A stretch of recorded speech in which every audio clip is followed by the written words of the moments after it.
Thank you very much for coming to the talk. I want to begin by, of course, thanking Valia and CELLTR and the BAF, le Bureau des Affaires Francophones et Francophiles, who kindly invited me to come to SFU and this opportunity to share with you some of our, I will stand over here, some insights and some of the lessons learned with regards to putting in place and implementing content-based language learning programs at a university level with what I'll call university immersion, because that's the label we use at the University of Ottawa, but an opportunity to reflect a little bit on sort of what it is, first of all, and I'll present a kind of quick review of the concept, the notion of university-based immersion and how it's been applied at the University of Ottawa, and then some of the key lessons that have stemmed from our own experiences. I've had a wonderful few days with the CELLTR team, and I know that a lot of the things I'm going to say echo a lot of the same questions, issues, frustrations sometimes that we've faced, but I also value very much, and I believe very much in the importance of sharing these things and discussing, because we all have different pieces of the puzzle as we go through these questions. So content-based language learning is essentially this two-for-one pedagogic approach which integrates language and content, brings them together, takes language classroom outside of the language classroom itself, takes language outside of the language classroom itself, and says, well, if you want to develop language, you can also do it through content or by taking disciplinary courses. Increasingly, this is a very popular, and I often say this to people who talk to me, like, what's the cutting edge of language learning? But it's been a while now, but people have, come back to this quite a bit, and I like to identify it as a cornerstone of where language learning research and teaching is at, in terms of, what are some of the better ways to develop another language? Doing it in a content-based language learning approach, an immersion approach, a CLIL approach, is probably one of your better bets. Both knowledge and language acquisition essentially are enhanced and improved when you put them together, because essentially what this research has done, and we've had some great scholars even here in Vancouver, Bernie Mohan, for example, but the idea that content and language are just the same side of the same coin anyways. If you're a language teacher, you're probably doing content anyways because you have to talk about something, and if you're a content teacher, well, you're using language to do most of the putting together of the knowledge and the meanings that are going to be part of your field. Of course, in Canada, what's interesting is that it has this really well-established history, and we're a little bit famous in Canada for sort of helping to develop part of this wide range of research because of the French immersion programs implemented back in the 60s, when some Anglophone parents, faced with the same challenges that we still have today, basically asking, how can we find a better way to help our children learn a language? We're amongst the first to sort of establish a program that says, okay, it's going to be French language courses, but we're also going to have some content courses, and the kids are going to be immersed into the language to be able to go beyond and improve. And we all know that little program, which started in Saint-Lambert in Montreal, was quite popular and grew, and nowadays is extremely popular and remains one of the programs in demand all over Canada. What we see, of course, is this sort of set off a number of people who said, oh, that's an interesting approach, and it's been exported, or at least has inspired a lot of other versions of this. And so you'll see, with the label immersion, you'll see immersion in Hong Kong, for example, you'll see immersion in Ireland, you'll see immersion in the Pays Basque, where again, the idea is to make language happening through content as well. And there are multiple labels, so English medium instruction, content-based instruction, bilingual education, content and language integrated learning, or CLIL, which is very popular in Europe, especially in the university context, discipline-based language teaching. All are, sometimes labels that sort of identify sometimes slightly different versions of the basic idea of teaching language through the medium of content. Some of the differences will be the balance, so the focus being sometimes more on language than on content, or sometimes they're trying to do 50-50, or sometimes a little bit more on content. It'll be the nature of the target languages involved. In Europe with CELLTR, what we're often looking at is an additional language in a university setting, often English, being added to the disciplinary courses that are offered to students in the Netherlands, for example, in Italy, so as to help them develop English as a global language. The pedagogical approaches will also vary, but they all share that same goal, a dual-focused approach where the additional language is used to implement learning of both together through an integrated approach with specific outcomes and criteria for both language and content, often with professional and unique professional development, because it requires a kind of special methodology. I'll talk a little bit more about that. And often team teaching, or the collaborations of the two sides of the coins, because we know that in a lot of, traditionally, we have separated those two things. So we have content teachers, language teachers, but bringing them together, not only in terms of the pedagogy, but actually bringing those together. So I'll also talk a little bit about that. In terms of why do it, how many people have taken a content-based language learning course or have experienced it? If you have, I think, I'm hoping that you enjoyed it. And if you did, you're in the majority. I mean, there are a lot of advantages that are associated to this. Why does it work so well? Why has it, with some limits, we know that French immersion students are not, perfect bilingual. They don't speak French like Francophones, which is probably very normal, and they probably don't want to speak French like Francophones. And they sometimes have little grammar issues. But the quality and the ability of a French immersion kid who's been through the whole program to meet a tourist and actually feel quite comfortable speaking to them and having a conversation is way beyond what we've seen with a lot of other language learning courses. Part of it is just the intensity of what happens when you allow the language learning to go beyond language classrooms. So you're learning the language more in more contexts. The authenticity of that also is a key aspect of it, of allowing the learners to work with real texts in real context, and therefore with real goals, with real meaningful activities, which of course makes it much more motivating for the students because you're doing something that's closer to the real language use. Very, very close connection between meaning and form, which all of a sudden makes the grammar much, much more meaningful. Why do I say it like this? Well, we say it like this because when you do this, there's a particular reason. You're trying to do something. The efficiency, again, so the results and gains of both subject matter and language knowledge are quite good compared to some of the other types of aspects. Allowing the students to also focus on content and force often also creates an enhanced meta-linguistic awareness. So when I say that, you see the link between meaning and forms, why do we not use I, for example, in academic writing? We could say that as a rule, but there's a reason for that. We're trying to sound more convincing. We're trying to sound more scientific. So we hide the participant or the originator of the idea. SFU is a great university. Sounds much more scientific than saying, I think SFU is a great university, which all of a sudden identifies the source, makes it much more easier for you to disagree with me, and so on. In the context of an essay, it's much more interesting to link these things. What's the function behind a particular grammatical form, a particular rhetorical move, etc. So again, we have research, lots of research, of course. One of the strengths of the French immersion programs is there were quite a lot of research behind them at the beginning to show that they worked.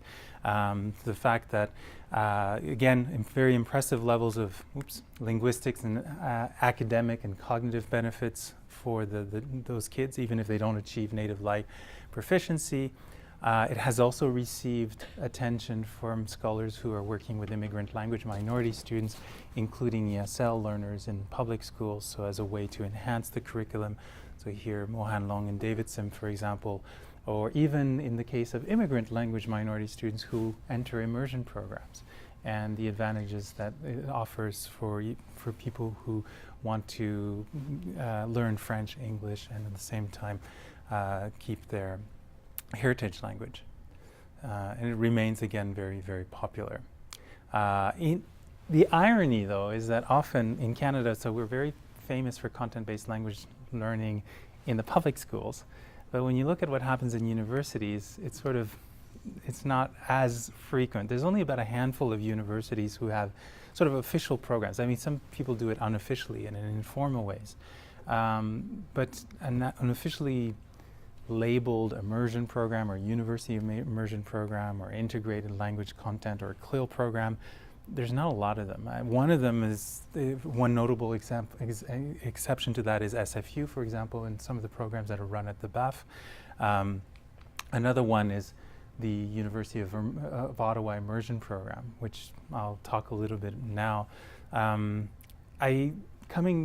I leave and sometimes visit other universities, I've become more and more aware of how special that is, in the sense that it is probably the largest of this type of program in Canada, and there's a whole history behind it. But the French Immersion Studies program was specifically designed to allow Anglophones and Allophones who are interested in adding to their disciplinary programs of study French, to do so by pursuing part of their university studies, including content courses in French. This was designed specifically to, in the Canadian context, allow those high school students who are finishing immersion to not have the train stop in grade 12 and rather to continue, because the limit that is often faced by those students is, again, because there's not that much choice. If you want to continue to study French, you sometimes have to go into a French letters program, les lettres françaises, or maybe literature, or just learning French by itself, which is unfortunate because these students are often used to the content-based language teaching and are kind of interested sometimes in continuing.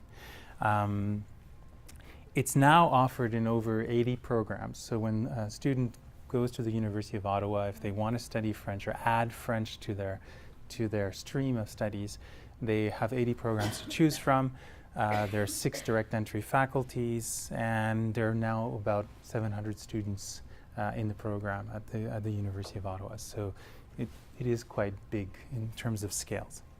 I like to remind my dean sometimes that this is a program that actually is very popular and increasingly popular. So when he went to a recent fair, he was very pleased to hear that there are students who are French immersion students who are looking for those opportunities to develop languages beyond high school, and who see themselves being multilingual, plurilingual kids and young adults and future professionals who will have those advanced language literacies that will allow them to live in a bilingual way or a trilingual way or plurilingual way.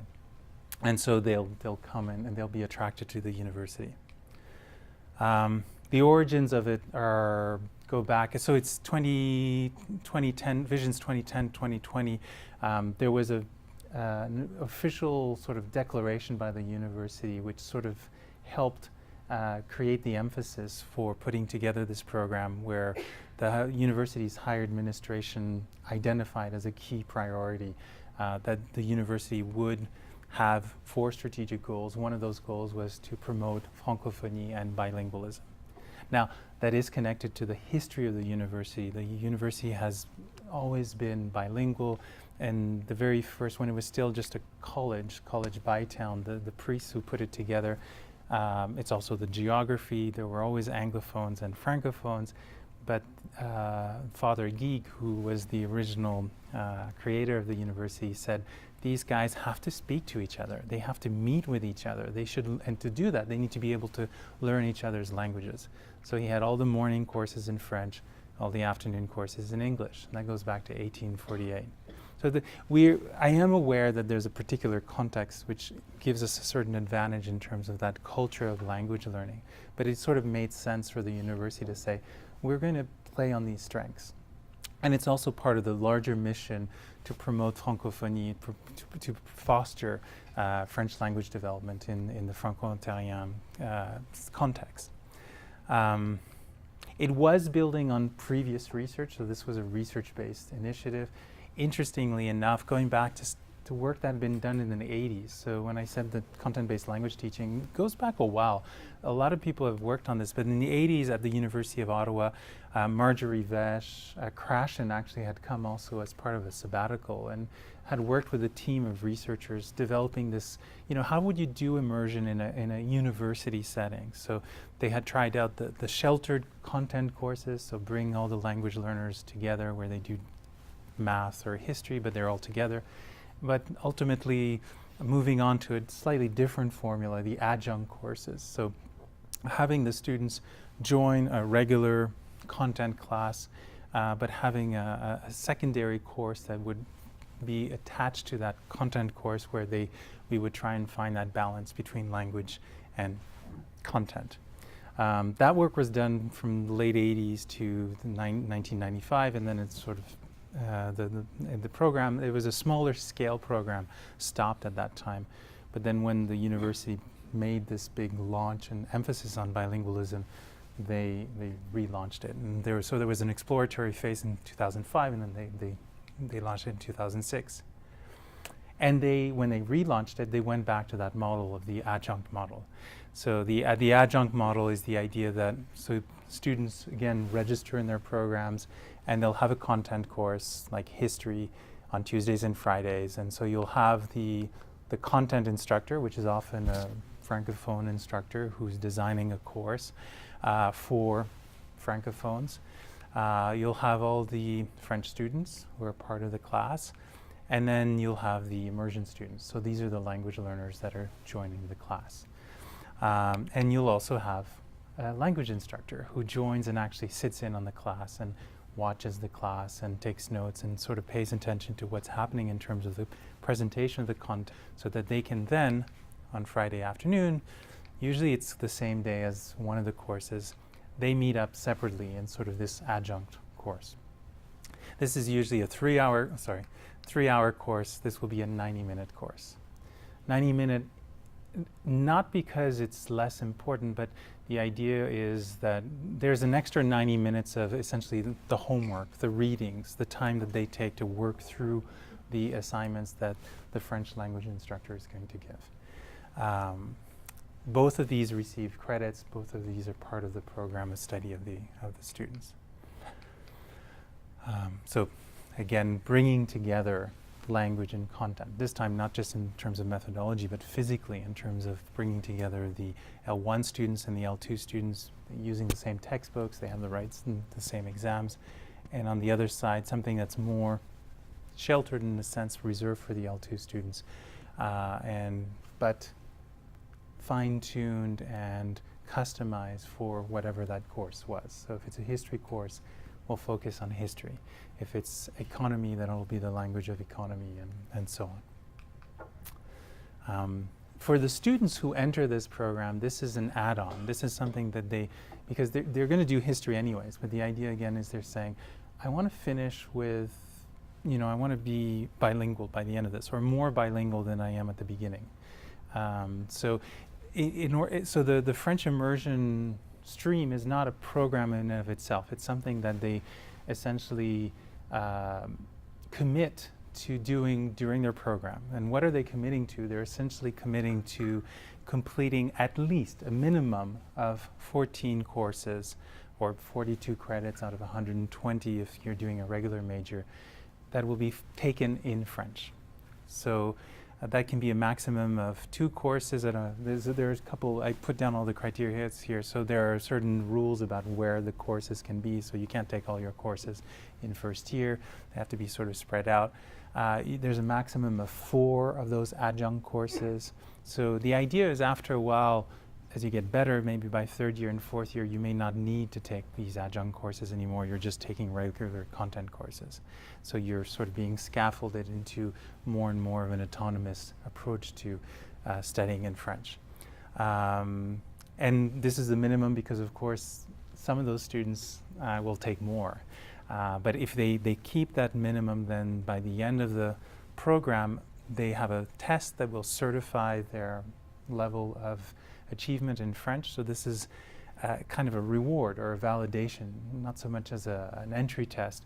And if they pass that and they say, well done, they will receive the immersion certificate when they graduate. So that's the program in and of itself. So lessons learned. So some of the research that we've been doing on the programs very quickly. In terms of what it means and what it represents, for me, of course, one of the most interesting things has been to talk to the students in these immersion programs and ask them, so what's the impact on you for this? Well, how were you, coming from my particular framework, how were you socialized into thinking about French, about thinking about yourself? What kind of identities do they develop? And what we know is that these programs do contribute in sort of powerful ways. They become a very interesting places in terms of what it does to the students. They're, as all intercultural spaces are, as all multilingual sites can be, they're going to offer opportunities for students to develop new literacies, new ways of thinking, and transform themselves as they encounter new texts, new people, new ways of producing and consuming information. So they've got a lot of potential. They're very powerful. There are a lot of hard work. That is also clear when you interview these students. It's not an easy task, and they do sign up for something that's quite challenging. They have an advantage over, I mean, this is similar to the kind of situation that we find a lot of international students who are in a classroom surrounded by maybe people who have a greater mastery of the language, and they're learning language through content. But one of the things that we see is once things get going and with the right support, the comfort levels increases, and then it becomes a bit transformative. Transformatives in terms of what the successes. One of the interesting things about the university context, which I think is important, which is very different from high school, is you are moving beyond a certain basic level of literacy. You're now becoming discipline focused, more academic, more abstract. You're making arguments now. So being bilingual at that level does enhance your abilities in both of the languages in significant ways. But these are just a few quotes. One of the students says, I'll translate it, but this gives you a very different perspective on life, completely different. And that gives you a new cultural identity. You're not only Anglophone, you're not only Ontarian, you live in Ontario, but you're Canadian at a fundamental level. You speak both languages, you can work for the government, you can do this, you can technically communicate with anybody across the entire country. That's very interesting for me, is that the idea, a lot of those students come in basically focused on, I will improve my language, but I don't think they always understand what they're really going to get when they do this. But because by the end of it, a lot of are talking about more like, this has changed the way I saw myself. I came from Western Ontario, and I realized how American we were because we had only one language. And then I came here, and now I'm so happy because I can have multiple languages. So differences in how they see themselves, how they see where they were from. In terms of the levels, one of the students after 6 years of university is, my proficiency in French following Government of Canada standards is E, exempt. And if you have ever taken those tests, if you work for the government, you can get a series of letter grades. E is the one that says you'll never have to do the test again. You're bilingual enough that we trust that you'll be bilingual for the rest of your life. So it's a pretty big achievement. So it's an interesting program and has very interesting successes for the students. But there have also been challenges, and there have also been some important lessons learned. And I want to switch to this mode now. One of the key lessons, I think, is this whole idea of collaboration. Again, what's unique about content-based language teaching is, again, putting together something that is always together anyways, but being explicit about it and saying, no, we're not going to separate these things, even though a lot of institutional, traditional things have separated them in the past. And this does mean, and we see it at the University of Ottawa with the adjunct model, this putting together of the language instructor and the content instructor is a big part of this. So there's been a lot of interesting lessons learned there. It is worth noting that it's not just a University of Ottawa thing. Collaboration, the bringing together of language experts or applied linguists, the language instructors with content specialists, disciplinary experts, is a frequent approach with CBLT.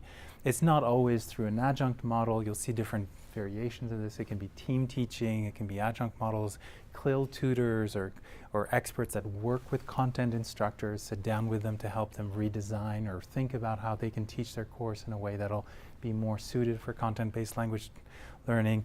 It's methodology guides, language consultants who play that same role, interdisciplinary mediators. There's a few different names for these. But the collaboration is key.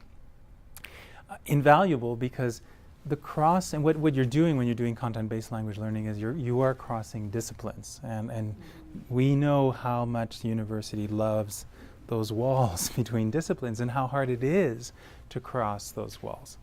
And you're blurring a line that is very, very well established and is defended in many cases. But you need to blur it because each of the two parts of the equation are, again, bringing together vital information and expertise. And also what's beautiful is the collaboration, when it's successful, breaks down and transforms in a way that I would argue is absolutely necessary in a more plurilingual society, in a more linguistically diversified campus. Some of those divisions of labors which have sort of hindered the internationalization and of the curriculum, so that the old I'm a content teacher, not a language teacher, which by the way is again that's a very common representation of this is the way I see myself, but can certainly be questioned because by the way you're using English when you teach, and your test is going to be in English. And when you're teaching them vocabulary, when you're teaching them a term, guess what you call that? It's vocabulary. And vice versa. I'm a language teacher, not a content teacher. These have also sometimes been internalized on our side as well. I didn't know that this kind of service existed for students. Just the fact that sometimes both sides have resources for students, but because they don't talk to each other, we don't know about what the resources are on both sides. Different ways of seeing language that go beyond just grammar, vocabulary. I didn't know it went beyond just writing correct sentences. I didn't know I could give feedback in this kind of different way that doesn't just focus on the S's that are missing. I never realized, and sometimes for the language instructors the same way. So we gain access to because they are the experts, the way that they do their disciplines. So I remember being shocked actually by discovering that in a philosophy class they part of the assessment was multiple choice tests. I completely believed that it would be essays and writing or at least conversations. No, multiple choice tests. So had I not had that conversation, I would not have known that. And so that's a view or an understanding of the discipline that I did not have. And then of course when you talk to the philosophy professor, he'll explain why it's that way, especially for first year students, and you can probably guess why it's large classes. So of course, again, they each bring different things that are extremely valuable and worth noting. So the language instructor, of course, it's the advanced knowledge of the role of language and disciplinary and their links to the disciplinary process. It's the whole pedagogical training that often language instructors have. Often, unlike the disciplinary teachers who have become professors because they are good at their field, but not necessarily good teachers, language teachers have been actually trained about how to use visuals, how to organize lessons, and so they have an edge in that sense. And of course they have an edge in terms of language pedagogy. They'll be able to analyze and describe text structures, for example. There's a sensitivity to the role of how culture sometimes will affect language use and language practices. An applied linguist, and it can be very interesting. We gave this example yesterday, but applied linguists knowledge that the amount of time that people wait before they jump into a conversation or before they raise their hand will vary depending on different cultures, is really useful information to have because it completely changes your understanding sometimes of silences. It's very useful information for students because sometimes they're frustrated. I can't get into these conversations. They keep talking really fast. Well, you're waiting too long. You're going to have to get out of that comfort zone and jump in a little bit faster. Best practices for offering feedback, etc. Content instructors, again, what they bring to the table is all of the deep knowledge of the discipline.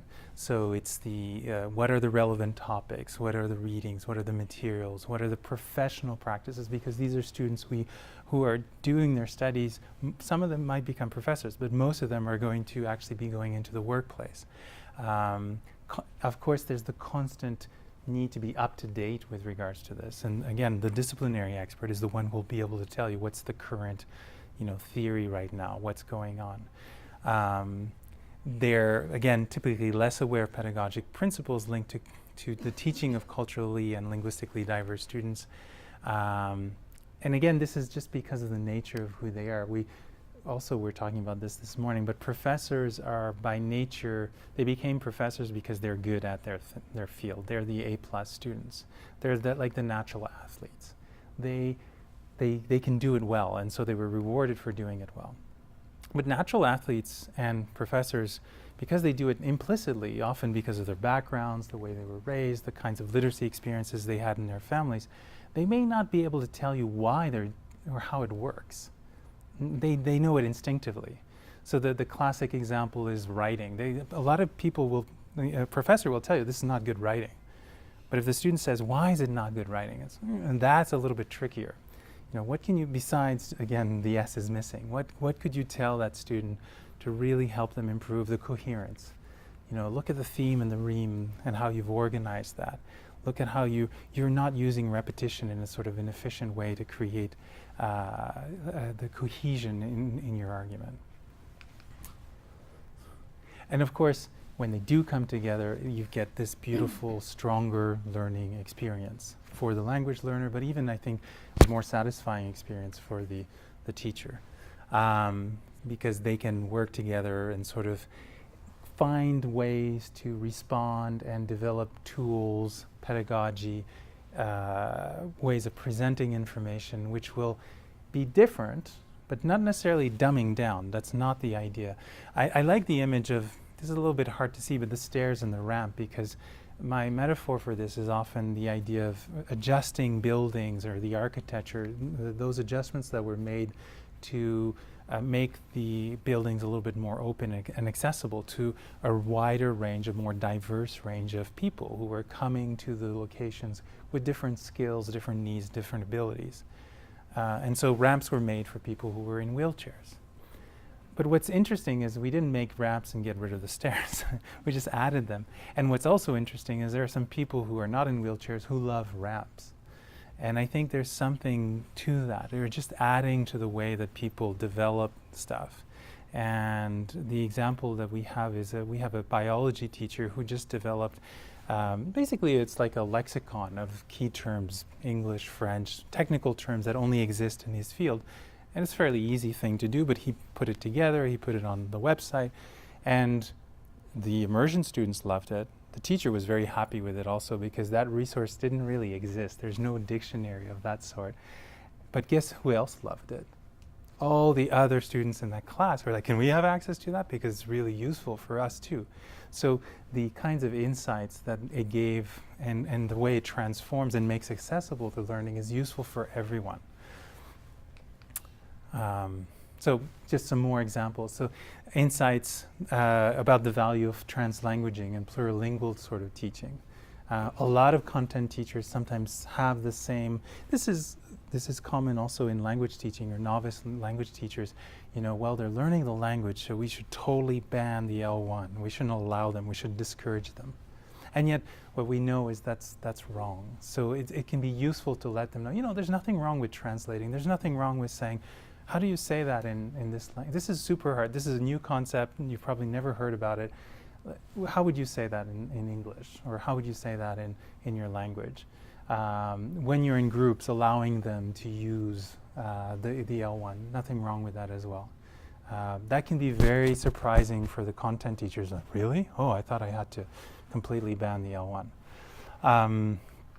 Understanding the resources, of course, and the ways that we can scaffold things is really interesting. Again, this is where I think as applied linguists we sometimes have a great deal of work and contribution to make, but this is just an example. But we know that students use translation. What often happens though is, maybe I'll say this first. What often happens though is we don't talk about it in class, or we don't really discuss, the use of Google Translation. We'll often ban it, actually. We'll say, don't use Google Translate, and people are forbidden. And yet, I know, because I do research on this, we know that a lot of students do. Plurilingual students take advantage of their multiple languages. They try to use, Google Translate, and some of them have very strategic and fantastic ways of using it, and sophisticated ways to achieve goals, such as back translating. So you write the sentence in your language, and then you double check if it makes sense by putting it.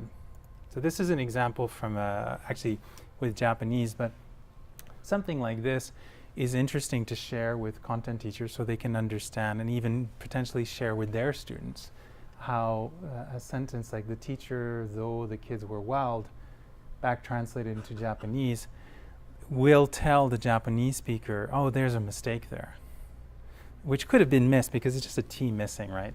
But it was interesting when we did this research on what the students were doing when they were actually writing. So the insight about, the resources that they use, how we can sort of present those resources. I'm a big fan of explaining what the best strategic way of using these resources are, so that they can then make changes and correct themselves better and more efficiently. Ultimately, the content teacher is happy because all of a sudden that means that essay that's coming in is going to be a little bit has less mistakes in it, and they're equipping their students with the resources they need.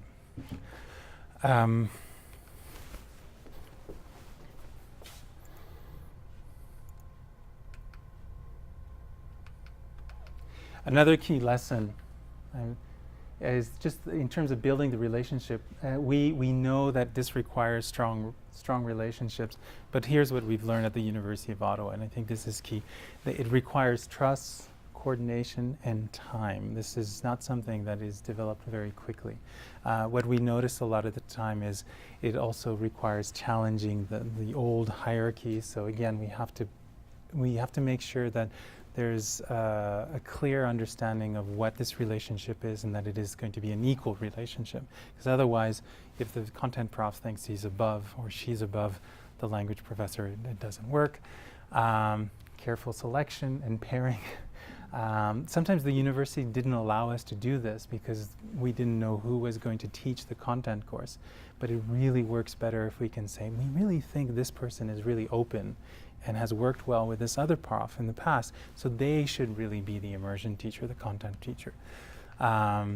Ideally, it would be nice to have stable, long-term relationships. Those relationships are so crucial for all the reasons I gave before this, but if they're not long-term, because they're an investment on both sides, that first year you're just getting to know each other and sort of trusting each other. The second year, you're kind of getting excited about what you're helping each other do. The third year is when the magic happens and they start to develop those kind of cool resources. If the university doesn't allow us to do that, it makes it much more complicated.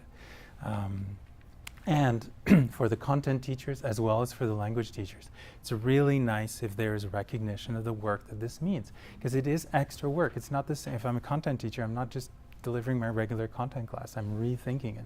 If I'm a language teacher, I'm also not just doing your language class. I am not just teaching grammar. I am rethinking all of that. I'm taking time to meet with this extra person. That needs to be rewarded. So some of the instructors we've talked about, sometimes it could be a course release, but they've even said something as simple, especially the content teachers. I wish the provost would have an evening where we would have wine and cheese and he could give a speech and say, you guys you did a great job. That would be enough to keep me motivated. So that kind of stuff is very, very important. In this, the immersion office that we have at the University of Ottawa is also crucial, I think, because we need a kind of coordination of those relationships. They can happen, otherwise, you know, they can happen, but it's really nice to have somebody who's above all of them and seeing, again, who matches with whom, who doesn't match, what is the best way to sort of integrate this. Shepherding, essentially, evaluating, documenting, and identifying which ones are the best ones, and sometimes identifying who the champions are in the departments.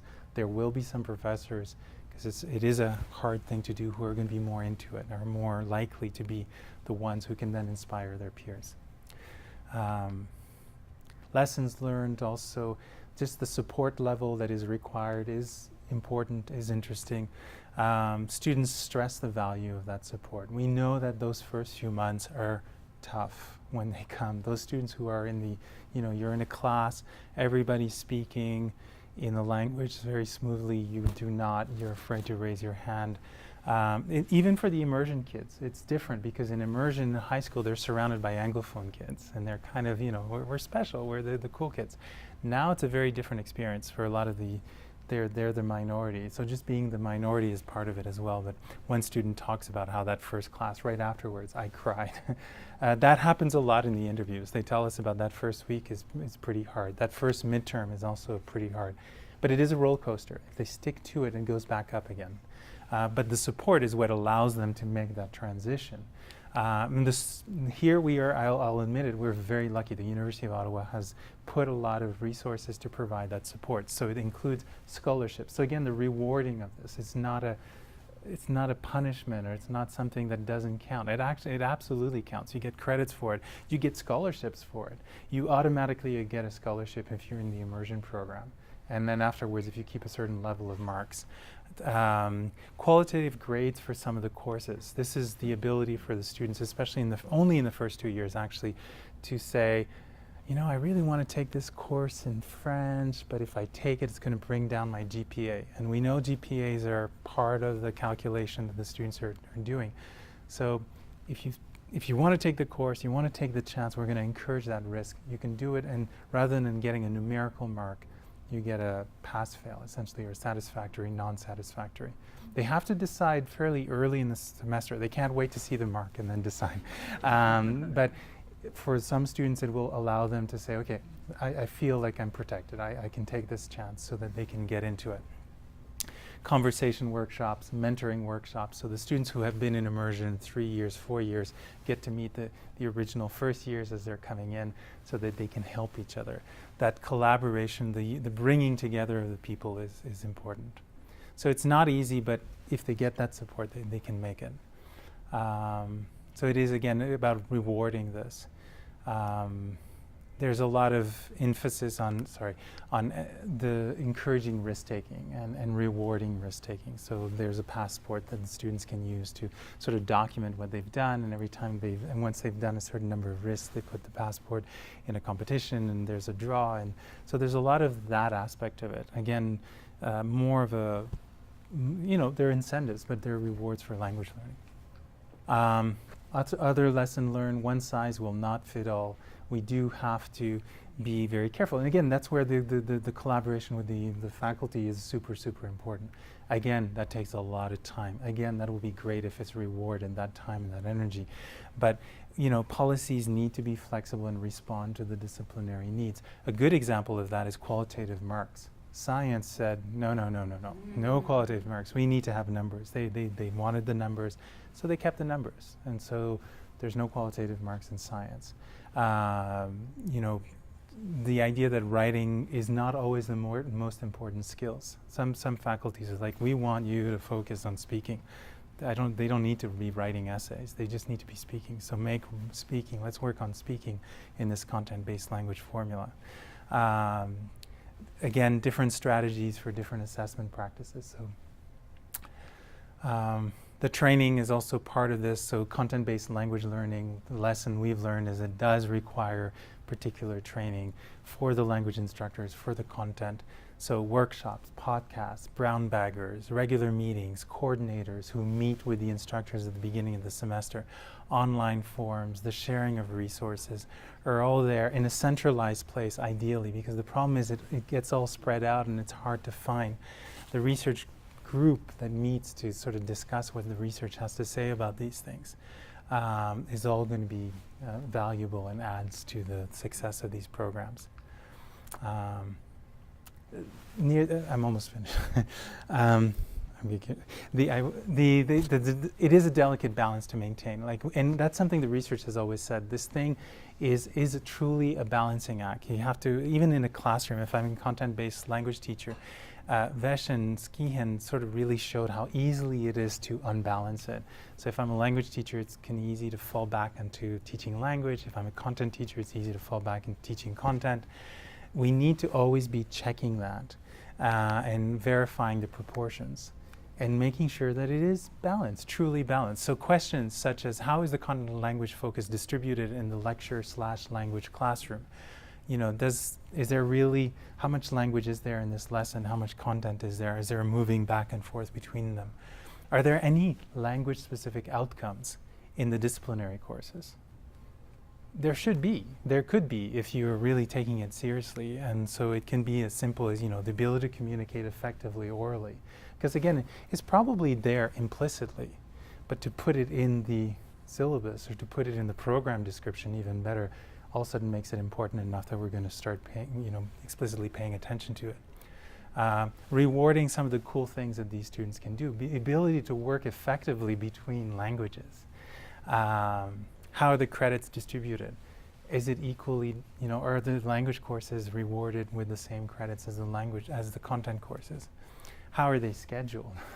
Are all the language courses at the beginning, or are they, not there? Or is there only one and the rest is all content? That integrated approach where you're planning things and looking at the balance is really, I think, key.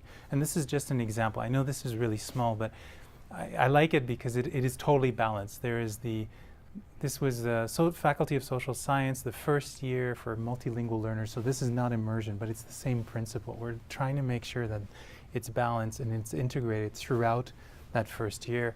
So they have, content, language, content, language, content, language, content, language. It's truly balanced. And then we have also some of these other dimensions which are part of gaining skills for your future careers, getting academic, all the levels of support are there. Final key lessons that we've learned and that I've learned as the director of the Official Languages and Bilingualism Institute. Support from central administration is key. I think one of the successes of this has been that the original immersion program in 2005-2006 was the brainchild of the rector at the time, and he really believed in it with all his heart, and he pushed for it. It's not always going to be like that, but if the stakeholders around the table, at least in those conversations, should include the higher-ups as well, because these are, again, campus-wide, program-wide kind of collaborations, and that doesn't happen. The breaking down the walls is hard if there's not someone up there that's supporting it. What we've learned, of course, is that there's a great advantage if some of those principles and those larger goals about making language truly, we want the students to become great disciplinary communicators, then weave those into the mission of the university, because that makes it a little bit easier to then, justify these programs, and then ultimately even for recruitment strategies. Again, then I think there is that Toronto student could have gone to McGill, could have gone to the U of T, but decided to go to the university because becoming a better communicator is it's a great thing for a language learner or a learner, period. Ideally position these programs as to what they do best, not only about helping students, overcome, again, language problems or becoming, it's really about enhancing the university's reputation, it's about enhancing the student experience. We're celebrating and strengthening these students' abilities, their multilingual resources, by opening doors for them that would otherwise stay closed. That's a much better way of positioning a language program than some of the ways we've seen. And the integrated, coordinated approach, what's nice is, of course, not only do you, it's nice to have an immersion office that sort of can help bring together the relationships, but it also means there's someone who's really picking the data from all of the different places. Again, collaboration means it is kind of distributed, but you need to have someone in the middle who's paying attention to these things, because the data is what's going to allow you to say if it's working or if it's not working, how we can improve it. So centralizing things a little bit is a big advantage, has been a big advantage for us, and making sure that we collect that data. That is harder to do sometimes, but it can also be an incentive for the content instructors who can see that data as a way to publish or to generate resources which then can make them, if they're generated between the language instructors and the content instructors. Because guess what? If you can make a good content-based language learning textbook in psychology or geography, you may become, you may make some money, because there's not a lot of those. There's a lot of content textbooks. There's a lot of language textbooks. That integration is hard, so there's not a lot of those materials. So, yeah. So to finish, the language and content have always been and will continue to always be together, intertwined. But as universities become more complex, more dynamic, more multilingual sites, that reality, I think, needs to be brought to the forefront. It works to leave it as an implicit thing when everybody shares the same common sort of backgrounds linguistically and culturally. It doesn't work as well when we do that. So that balancing act is really important. It's what will allow us to, I think, overcome some of those challenges. So for the students, it means I can become a better, more advanced language learner. For the universities, I think it means they can offer a better, more enhanced learning experience where they become both disciplinary experts and literacy experts. So with that, I thank you very much for listening, and if you have any questions, I'd be happy to answer.